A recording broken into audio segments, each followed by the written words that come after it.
Hello दोस्तों, कैसे आप सभी लोग। उम्मीद करता हूँ कि बहुत अच्छे होंगे और अपनी पढ़ाई कर रहे होंगे।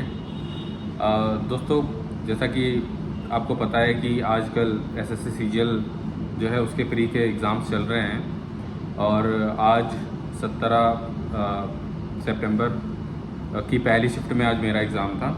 तो मेरा क्या एक्सपीरियंस रहा और क्या चीज़ें एडिक्विटी के आने से बदली हैं एग्ज़ाम्स में, वो मैं अपनी कुछ पॉइंट शेयर करना चाहूँगा, क्योंकि उससे आपको, अगर आपका इसके बाद एग्ज़ाम है तो उससे बहुत ज़्यादा आपको हेल्प मिलेगी।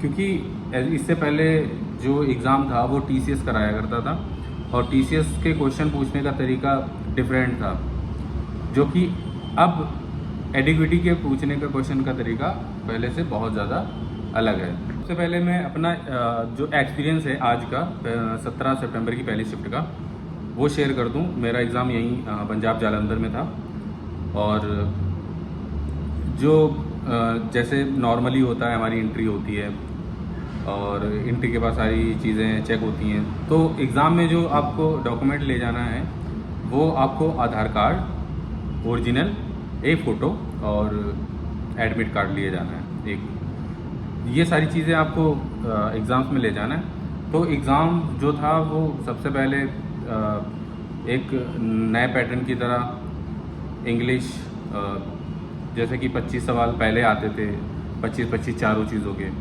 इंग्लिश, मैथ, रीजनिंग और जीएस। तो 25 अभी भी आ रहे हैं। पैटर्न चेंज हुआ है मेनली इंग्लिश और जीएस का। इंग्लिश और जीएस बहुत ज़्यादा लेंदी हो गई है। मतलब पहले जितनी ज़्यादा सिंपल वन लाइनर आते थे, भले ही वो कैसे भी ऊट पटांग आते थे, लेकिन वन लाइनर आते थे। अब यूपीएससी की तरह स्टेटमेंट आते हैं कि पहला सही है, दूसरा सही है। पहले क्वेश्चन आप पढ़ेंगे, क्वेश्चन को पढ़ के आपको क्वेश्चन को एनालिसिस करना पड़ेगा कि क्या कह रहा है ये क्वेश्चन, फिर उसके आंसर्स देखने पड़ेंगे कि आंसर्स क्या कह रहे हैं और आंसर जो है वो क्वेश्चन के साथ मैच खा रहे हैं या नहीं खा रहे हैं। तो ये सारी चीज़ें टाइम टेकिंग है, तो आपको अपना टाइम मैनेज करके चलना है कि आपको जीएस और इंग्लिश में टाइम लगने वाला है।